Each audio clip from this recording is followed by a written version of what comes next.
en la complejidad de ciudad. Digamos, una articulación poco explorada es el tema de la famosa turistificación, tanto para centros históricos como es muy diferente la percepción de las personas cuando viven en ciudades, en algunas urbes. Normatividad para las vialidades. Muy a pesar de que yo he hablado de las ciclovías. Bienvenidos y bienvenidas a un nuevo episodio de Mirada Arquitectónica. Sí, en nuestro primer episodio hablamos del pasado que conservamos y en el segundo del futuro que visualizamos digitalmente. Hoy toca un tema que nos afecta a todos literalmente, cada vez que salimos a la calle, la ciudad en la que vivimos. Hoy nos acompaña la profesora Liliana Olmos Cruz, una voz de enorme autoridad y experiencia en el colegio de este complejo mundo del diseño y planeación urbana. Liliana es licenciada en Diseño Urbano Ambiental, maestra en Diseño Arquitectónico y candidata a doctorado en Ciencias de la Arquitectura. Pero lo que es más importante, es alguien que ha llevado la teoría a la acción, como perito para el Poder Judicial, como asesora técnica municipal y como corresponsable de desarrollo urbano. Profesora Liliana, es un honor tenerla aquí. Su trabajo parece responder una pregunta que muchos nos hacemos: ¿quién decide cómo crece y se transforma nuestra ciudad? Hola, buenas tardes, muchas gracias. Pues mira, no sé si decir afortunado o desafortunadamente, la gestión de nuestra profesión que tiene que ver con el campo del urbanismo, pues está muy inclinada al quehacer de la administración pública. Por lo tanto, pues somos un tipo de profesionista que trabajamos en corresponsabilidad, en compañía de las autoridades en sus diferentes rangos y en las diferentes administraciones del gobierno, tanto estatal como municipal, y bueno, pues en ocasiones también podría ser con el gobierno federal. Entonces, pues siempre estamos trabajando muy de la mano y bueno, pues siempre vigilando procesos, siempre dando consejería y bueno, pues siempre también en apego a la ley. Es un tipo de profesión que tiene una gran participación y un gran apego con las legislaciones, tanto ambiental como en materia de planeación, territorial y desarrollo urbano.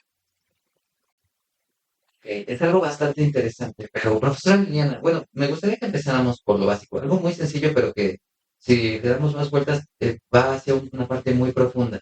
Usted tiene una licenciatura en diseño urbano ambiental. Para alguien que no es arquitecta, ¿cómo explicaría la diferencia entre construir un edificio y diseñar una ciudad, ahora que usted ya está en este proceso de lo que viene siendo el doctorado?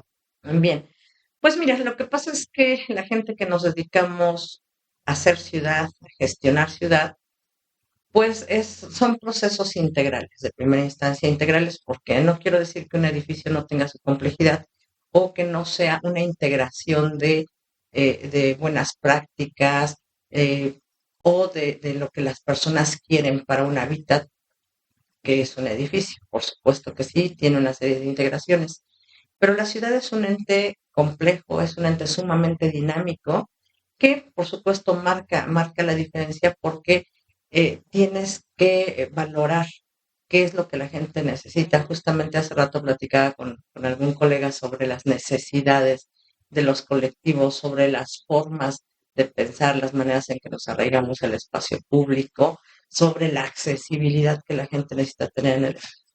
Y entonces esto hace complejo el diseño de una ciudad porque necesitas estar viviendo el espacio. Pero, ¿cuál es ese algo que convierte a este conjunto de construcciones en precisamente es un barrio, una comunidad? ¿Usted cómo lo definiría? ¿Qué es ese algo? Pues mira, fíjate que justamente en la complejidad de ciudad no solamente son los barrios, no solo son las unidades habitacionales, las colonias. Eh, yo creo que es mucho más complejo que eso. El espacio público tiene un papel fundamental en la convivencia, en la forma de la ciudad, en la estética o la imagen urbana de la ciudad. Por supuesto, el conjunto de la propiedad privada, el conjunto de edificios dedicados a los equipamientos urbanos, como lo son las escuelas, los hospitales, los centros deportivos, los parques, incluso los mismos mercados que son zonas de abasto para la comunidad. Bueno, todos en su conjunto y su correlación hacen ciudad. Claro, este diseño tiene un impacto directo a nosotros, literalmente, ¿no? Nuestro estado de ánimo incluso, ¿no? Ahora bien, me interesa saber, desde su experiencia, ¿podría darnos un ejemplo concreto de cómo una mala decisión de diseño urbano puede hacer que una calle pase de ser un lugar agradable a un sitio hostil para una persona. Claro, fíjate que tiene diversas miradas, pero voy a hacer énfasis o a comenzar haciendo énfasis justamente en un tema de accesibilidad.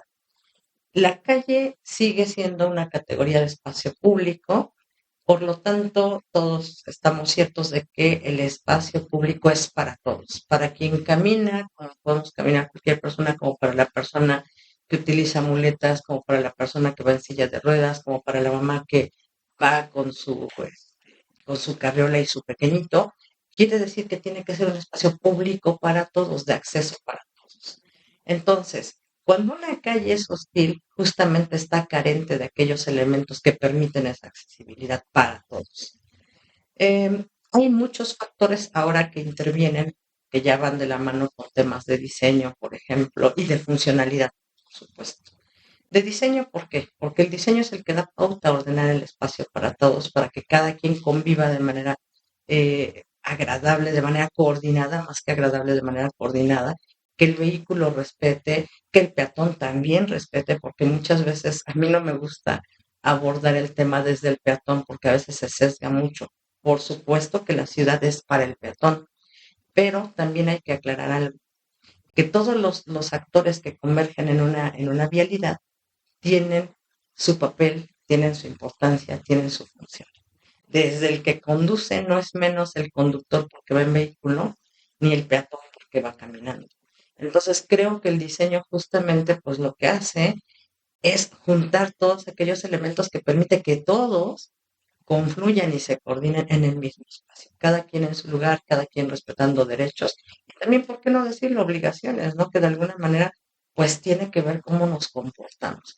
Entonces el diseño ha venido a ser una herramienta en el espacio público, como son las calles, una herramienta que organiza y que además de organizar, pues puede traer muchos beneficios, ¿no? También como la función ordenada, el prever rampas para discapacitados, el conjuntar dispositivos que hacen, digamos, más incluyente la calle, como son los semáforos auditivos para la gente que no escucha, perdón, para la gente que no ve, por ejemplo.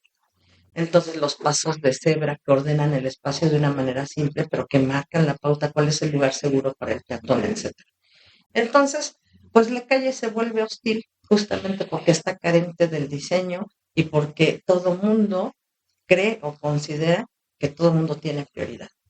Entonces, justamente ahora que lo abordas, la SEDATU eh, presentó un manual, yo creo que ya tendrá por ahí del 2017, presentó un manual que se llama más o menos Manual de Calles Completas y Diseño para Ciudades Mexicanas. Probablemente ahí me equivoco un poco en el título, pero es un manual que justamente pretende regular el diseño y jerarquizar el espacio público en materia de vialidades.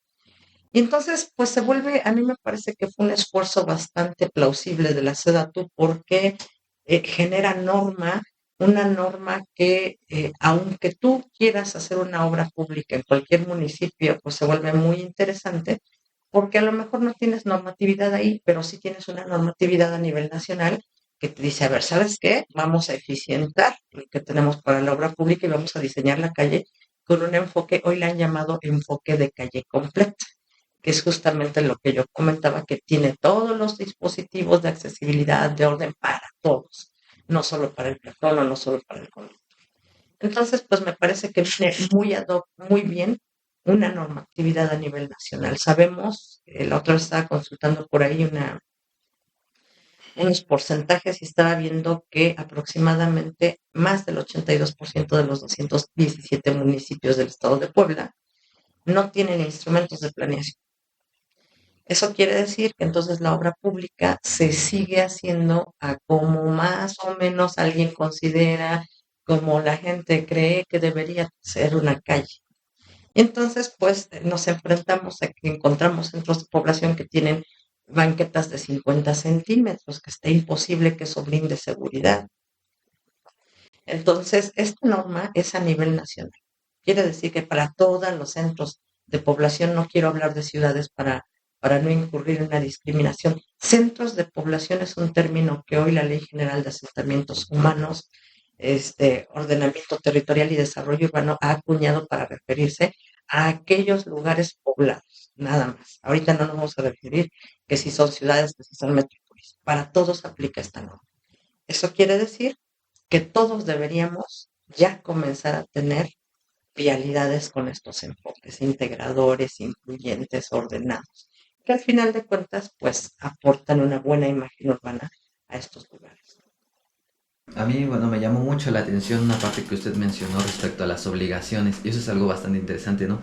Porque la mayoría de nosotros, considero que yo incluso, en muchas ocasiones nos desentendemos de nuestras obligaciones y de nuestras responsabilidades, como usted dice, como peatón, como personal volante, etcétera. Y usted también menciona algo bastante interesante, que es algo que es una cifra alarmante, ¿no? Lo que usted dijo, el tema de que haya tanta disparidad entre lo que realmente está planificado y lo que no está planificado, también es algo alarmante. Sin embargo, ahora cambiamos un poco de tema. Su currículum muestra una faceta fascinante y dice que usted fue perito en desarrollo urbano para el Poder Judicial de la Federación. Esto sitúa en un trabajo de campo donde el espacio y la ley se cruzan como tal. Es como un roce ahí diferido, si lo queremos ver así. ¿Podría contarnos un poco de qué se trata, cómo se lleva un conflicto sobre un terreno, un fraccionamiento, un espacio público o a lo mejor hasta un tribunal? Y desde esa trinchera, ¿qué considera usted que es lo más importante que ha aprendido sobre la relación entre esta relación entre la justicia y la ciudad también, ¿no? Porque muchas veces Claro. tenemos estos roces, ¿no? Y fíjate que sí, justo es digamos, una articulación poco explorada, pero afortunadamente hemos tenido por ahí alguna oportunidad de participar en esta área que justo como tú lo acabas de comentar bien, se junta, digamos, este apego al derecho, este apego a la ley con el espacio público. Quiero comentarte que particularmente yo participé en un tema donde a un particular se le pretendía expropiar un gran terreno, este, lo voy a decir del municipio de Tehuacán, porque ustedes saben que por el artículo 27 constitucional tienen los gobiernos la facultad de podernos expropiar incluso aquello que se sustenta o se presume es propiedad privada. ¿Sí? Entonces, bueno, en esta sinergia, en ese momento el gobierno consideró que este predio, por las grandes dimensiones que tenía, era bastante bueno o pertinente para el desarrollo de un centro deportivo para la población. Y fíjate que en este caso, quien escuche esta situación, pues ya, pues qué bueno, porque es un proyecto para la comunidad, un proyecto para la población, porque justamente entre el quehacer del gobierno, pues es la promoción del deporte y con ello engarza temas de salud y demás, pero bueno. Y entonces lo que quiero decirte es que en ese tiempo, por supuesto que cuando tú eres perito, no estás del lado sesgado ni del propietario o del particular en este caso, y tampoco hay que decirlo, tampoco del gobierno. Vas como una persona técnica de manera bastante neutral a dar una respuesta con base en la ley, sin sesgos y a dar tu opinión técnica. Entonces, en ese momento lo que pasó es que evidentemente a nadie nos gusta que toquen nuestra propiedad privada. En ese momento recuerdo que este predio que estaba como dispuesto ahí, en ese momento de la administración pública para convertirse en un centro deportivo, pues evidentemente quisieron expropiarlo. Cuando se habla de expropiar, no quiere decir que el gobierno nos quita. En realidad, los procesos de expropiación es una negociación, y lo quiero decir abiertamente, que en muchas ocasiones le ha convenido a particulares. ¿Por qué? Que hay mucha gente que tiene grandes terrenos por la situación que sea, porque los heredó, porque los compró, etcétera. Sin embargo, tampoco siempre tienes la capacidad de poder construir, de rentar o de hacer algo. El terreno está ahí. Entonces, por eso es que hablo de que a muchas personas les da convenir incluso la expropiación. De tal manera que a mí me gustaría dejar en claro para quienes nos escuchan que la expropiación no es que el gobierno llega y te quita, o que se da una cuestión, lo voy a decir en palabras muy coloquiales, abusiva, de que el gobierno diga, a ver, me gustó tu terreno y entonces lo voy a convertir en alguna cuestión pública. A esto se le llama técnicamente que hay un interés público. De hecho, la expropiación se justifica por el interés público. Es decir, yo puedo proponerte que me vendas tu terreno porque tengo un interés para que esto sirva públicamente a alguien. Y puede ser desde la ampliación de una vialidad, que puedo cortar tu terreno, hasta poder negociar tu terreno completo. En este caso era para un centro deportivo. Aquí fíjate que técnicamente sucedió lo siguiente. Desafortunadamente, si es que se pudiera llamar así, no se pudo justificar la expropiación. ¿Por qué? Porque, de acuerdo al Plan Municipal de Desarrollo Urbano, Tehuacán estaba muy cubierto ya con centros deportivos que estaban dentro del centro de población. Entonces no se justificaba hacer un centro deportivo más para Tehuacán. Entonces, esto se demostró con números, porque ese es el sistema con el que los urbanistas trabajamos justamente con un tema de calcular las proyecciones de población y entonces esto lo engarzas a una dotación de equipamientos urbanos, llámese centros deportivos, hospitales, mercados, etcétera. Y pues justamente eso fue lo que se tuvo que hacer técnicamente, hacer esta comparativa y resultó que no había justificación para expropiar el terreno.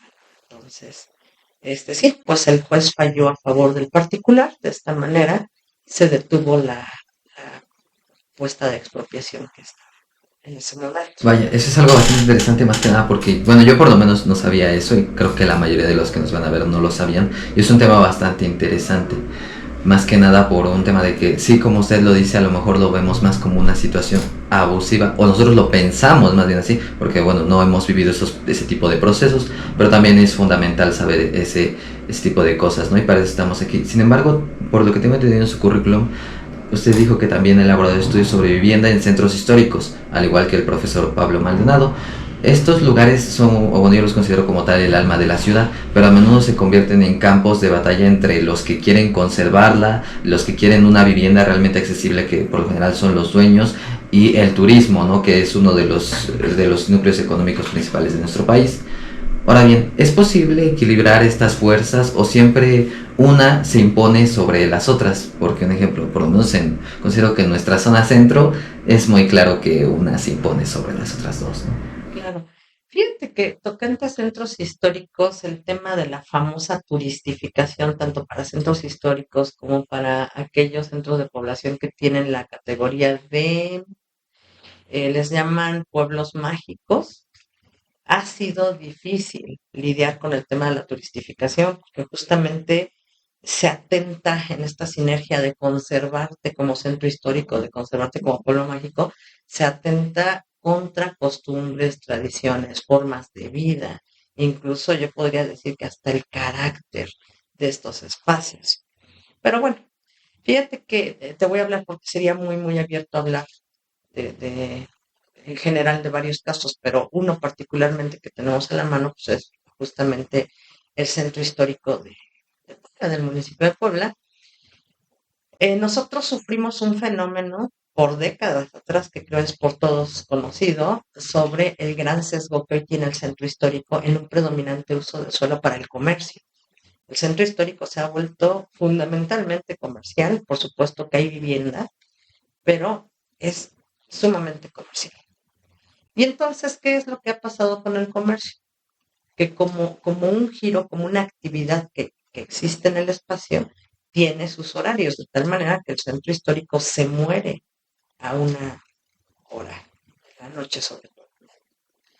Y entonces, pues nos enfrentamos a que ahora tenemos espacios del centro histórico que por la noche son muy inseguros porque todo está cerrado, no hay nadie que vigile. Una ocasión me acuerdo que platicaba con un colega donde justamente hablábamos de que las personas somos parte de esa policía que no nos pagan, somos las personas que vigilamos, nos vigilamos entre nosotros. ¿Por qué?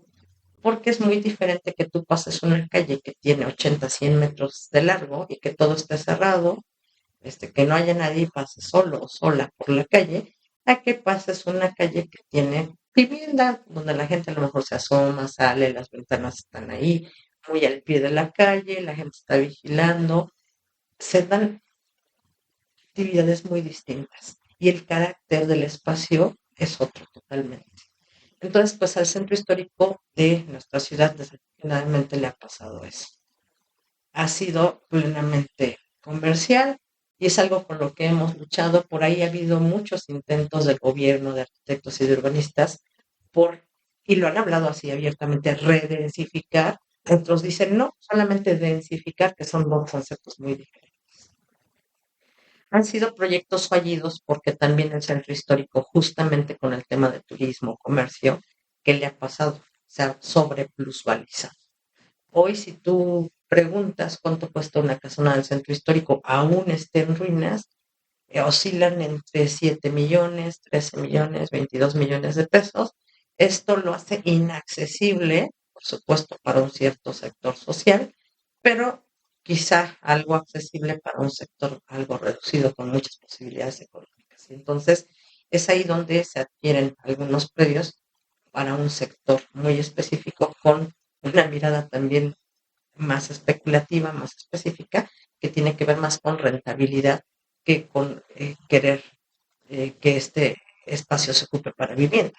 Más bien lo ven con una situación de que se establezca el comercio y de que esto les resulte rentable. Al final de cuentas, pues una gran inversión. Entonces, pues el centro histórico de Puebla, la verdad es que está valorado por sus construcciones. Tenemos construcciones por ahí del siglo 16, 17, 18, por ahí el siglo XX anda en la parte franjeada de la zona de monumentos, que también tienen mucho valor, pero ha lidiado mucho con este problema, ¿no? Con el uso de suelo que, lejos de ser una cuestión administrativa de desarrollo urbano, más bien ha modificado el carácter del centro histórico, ¿no? Y con ello, pues muchas patologías como inseguridad, vandalismo, también no hemos podido por ahí con el ambulantaje, que es otro problema que ha quejado al centro histórico. Entonces, bueno, pues el centro histórico de Puebla sigue siendo patrimonio de la humanidad.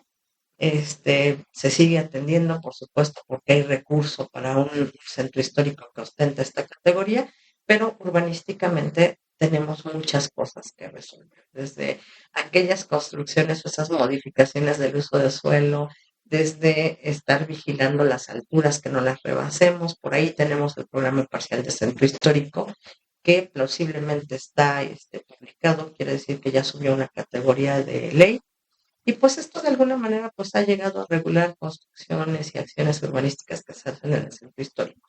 Pero tenemos muchas cosas por hacer todavía. Sí, la verdad es que sí. Yo también en mi tesis, bueno, mi tesis es, o bueno, la quiero desarrollar en base al centro histórico y también veo unas cifras que sí son muy alarmantes, la verdad. Pero bueno, usted ha trabajado en la elaboración de estudios integrales para barrios urbanos, por lo que me di cuenta. Y eso suena a escuchar a la gente. En su experiencia, cuando le da la palabra a los vecinos sobre el futuro de su propio barrio, ¿cuál es la preocupación o el anhelo que más se repite? ¿Qué es lo más frecuente, por así decirlo? ¿Y qué es lo que más les importa realmente a esas personas del espacio en el que habitan diariamente? Porque al igual y como lo tocaron el tema antes de comenzar el podcast, al igual y ya están bien así, al igual y nosotros lo único que hacemos es como justificar el apoyo, ¿no? Claro. Mira, aquí justamente por lo que aquí me acaba de aclarar el colega, que es muy diferente la percepción de las personas cuando viven en ciudades, en algunas urbes con determinadas características, a personas que viven en centros de población rurales o incluso hasta en pueblos originarios, donde la modificación ha sido poca, la percepción es distinta. Esto lo comento por la pregunta que me haces de, bueno, ¿y qué es lo que la gente quiere o qué percepción tienen sobre su barrio? Mira, yo he trabajado en barrios de la ciudad de Puebla y te voy a decir que la gente aquí lo primero que vincula es un tema de seguridad. La gente quiere seguridad en sus espacios. La gente quiere salir segura a la calle, quiere estar en paz en su casa. Nosotros como urbanistas, fíjate que lo he visto mucho con los estudiantes de urbanismo, en este querer resolver la problemática, a veces equivocamos un poco el camino porque pensamos que podemos ser policías, que podemos dar la seguridad. Los urbanistas, primeramente quiero aclarar que lo que hacemos es que a través del diseño generamos espacios seguros. de primera instancia yo podría decirte que esa es la parte más importante. La gente hoy pide seguridad en las calles. De ahí, en un orden jerárquico, ¿qué pide? Que las infraestructuras sean suficientes. ¿A qué me refiero con las infraestructuras? Me refiero a los abastos de agua potable, me refiero a que no se inunden las calles, que los colectores del agua pluvial, en este caso los tenemos juntos en la ciudad todavía, y también de aguas negras, pues sean suficientes, ¿no? ¿Qué es lo que pasa? Que hoy tenemos lluvias atípicas y nos estamos inundando por todas partes. Entonces, realmente la gente siempre tiene aspiraciones a que sean cumplidos sus derechos sociales. Y los derechos sociales, pues justamente caen en los famosos derechos fundamentales constitucionales, que es derecho al agua, derecho a la seguridad, derecho a un libre tránsito. Entonces, eso es lo que la gente pide, que se aseguren esos derechos básicos. Por ahí hay un autor, una disculpa, ahorita se me olvidó su nombre, pero hay un autor que habla justamente que los derechos básicos aseguran la vida digna. Y es algo que yo estoy citando justamente en mi tesis doctoral, que estos derechos fundamentales no es un lujo. Para empezar, es un quehacer del Estado, es una obligación del Estado, y la gente es a lo que aspira, a que les cumplan sus derechos sociales. Entonces, pues básicamente eso es lo que podemos percibir por algunas encuestas que hemos hecho en campo, talleres de participación social con la gente. La gente no pide lujos, la gente pide seguridad, infraestructuras básicas.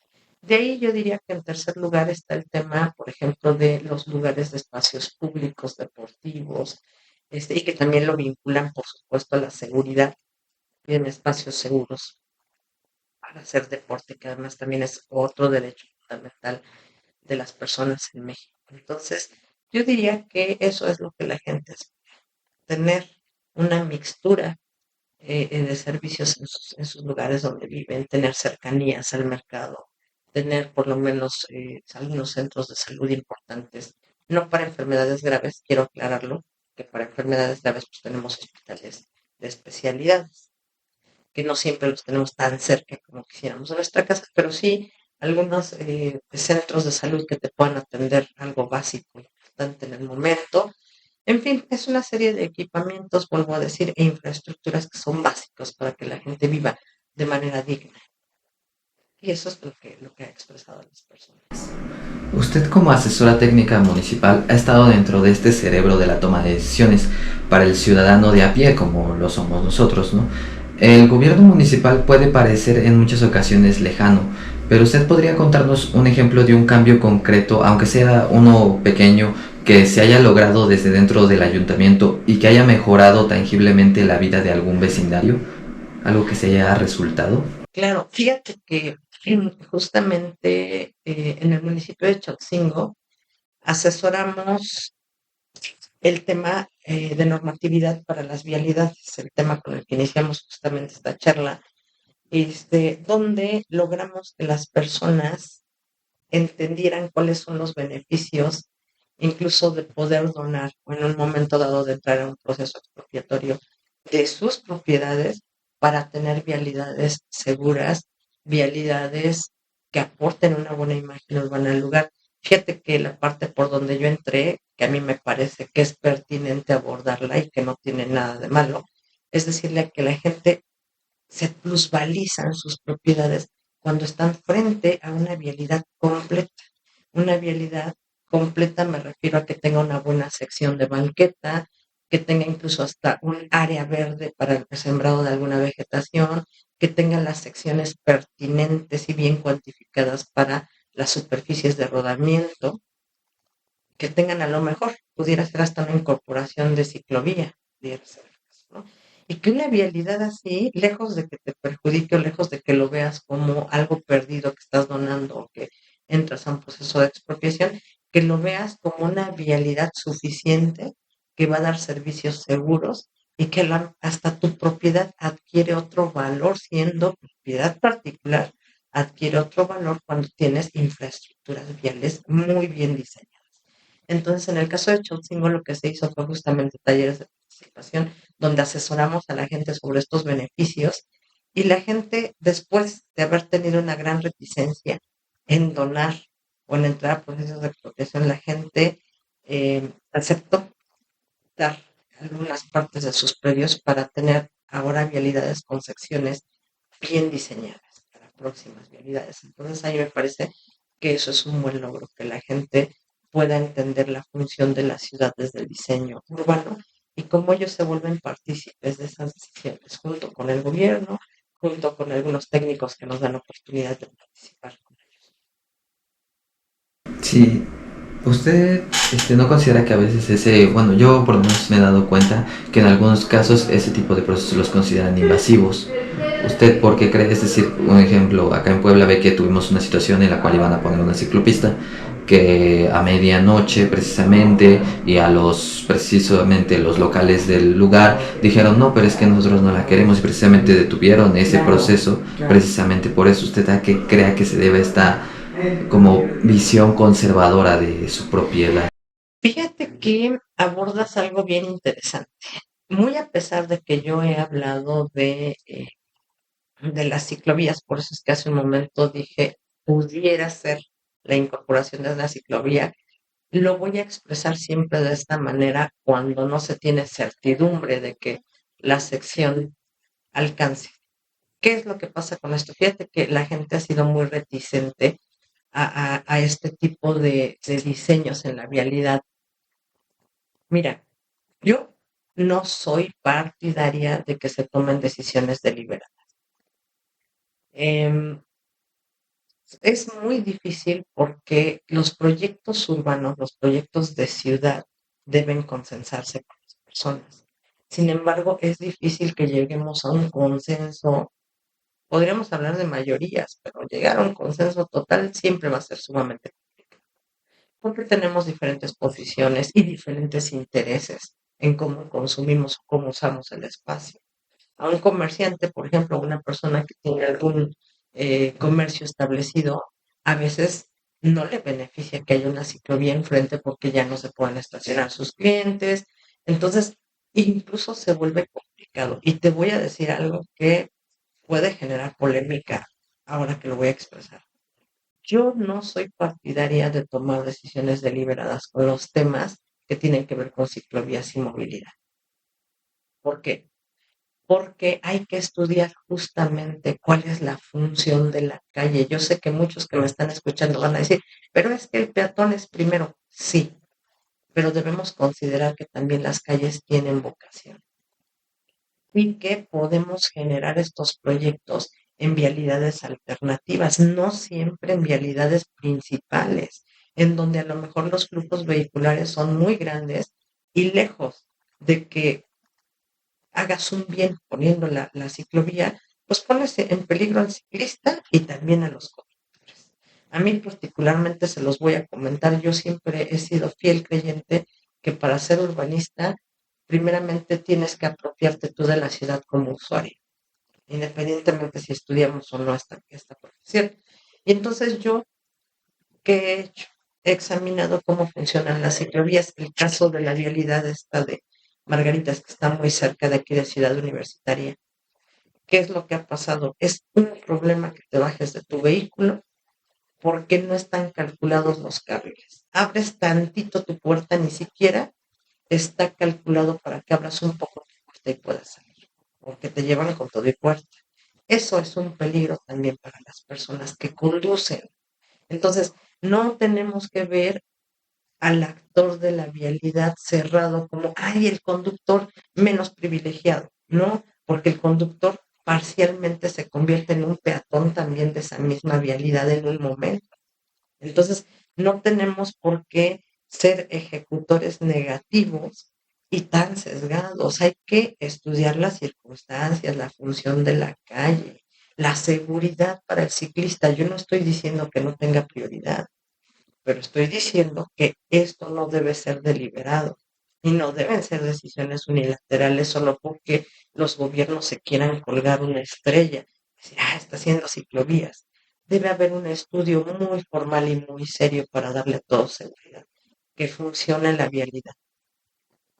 Entonces, bueno, esa es mi contestación para el doctor. para lo que preguntas. Suena bastante interesante, la verdad, y bastante, bueno, justicia, a lo mejor controversial, pero es un buen punto de vista y uno muy tangible, la verdad.